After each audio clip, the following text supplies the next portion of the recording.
All right, YouTube. Welcome to Sinister Suspension here in Penticton, BC. I'm Daryl. Just going to do a real quick video.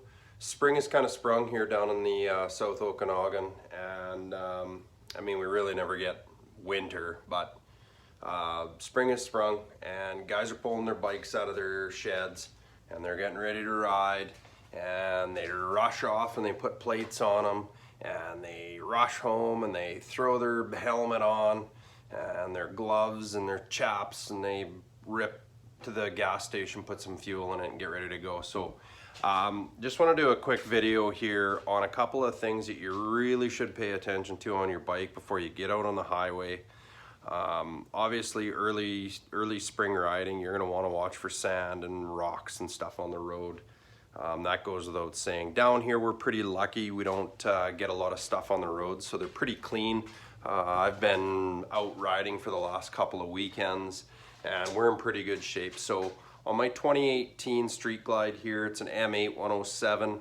I'm just going to show you a couple of things. What you're going to want to do is you're going to want to make sure you check a few things before you get going.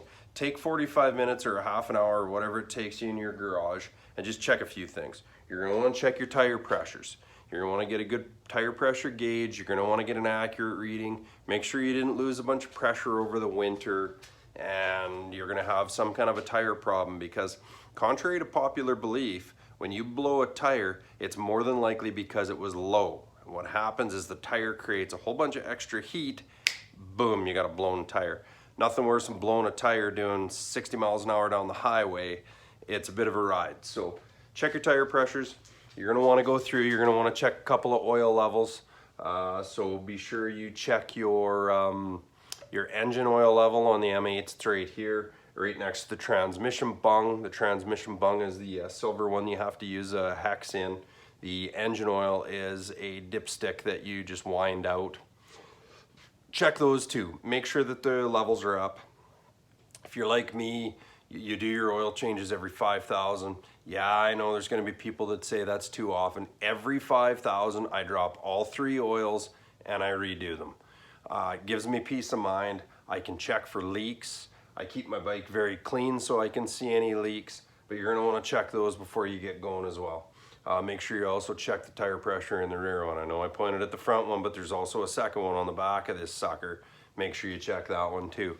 So the other oil level you're going to want to take a look at too is your primary case. It's a little more difficult to check.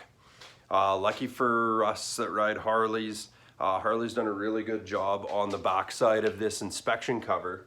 They don't use a paper gasket. They use like it must be some kind of a, I don't know if it's the right word, but like a nitrile or like a rubber kind of a gasket that, will squish.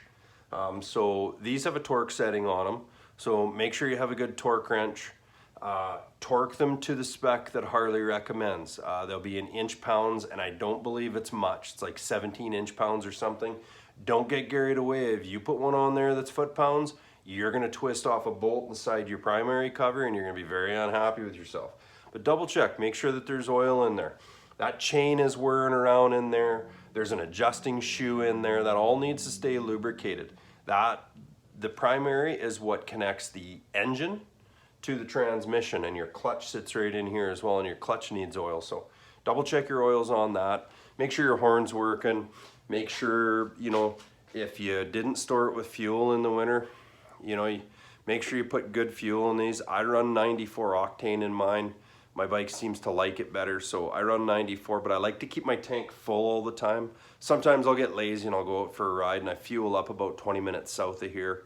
So sometimes by the time I get home, I've only got half a tank left or a quarter of a tank. I'm typically a 1 tank ride guy. I like to go out and ride until my tank's pretty much empty. I got a bit of a system where I get home, I've got more than enough fuel to get back down to where I fuel up. So if you didn't leave fuel in it through the winter, or you didn't use some kind of a fuel stabilizer through the winter, keep an eye on that too. Gummy fuel can do some weird things in the fuel injection on these bikes. So do some quick maintenance on your bike. For me, part of my maintenance routine is cleaning my bike as well. I'm not going to go through the chemicals and the stuff that I use to clean my bike. But I do like to, you know, keep my bike very clean and washed. Then you can see leaks, you can see problems. It gets you close and personal with your bike.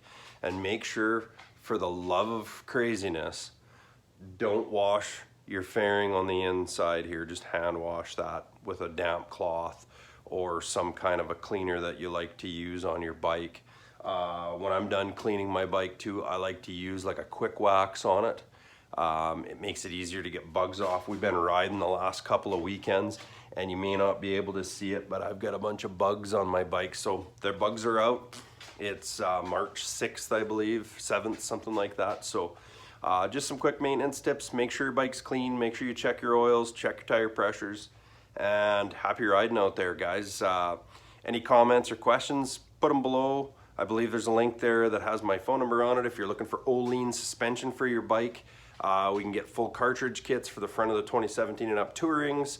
All the new Softail chassis. We've got shocks and cartridges for those as well as shocks for your touring bike.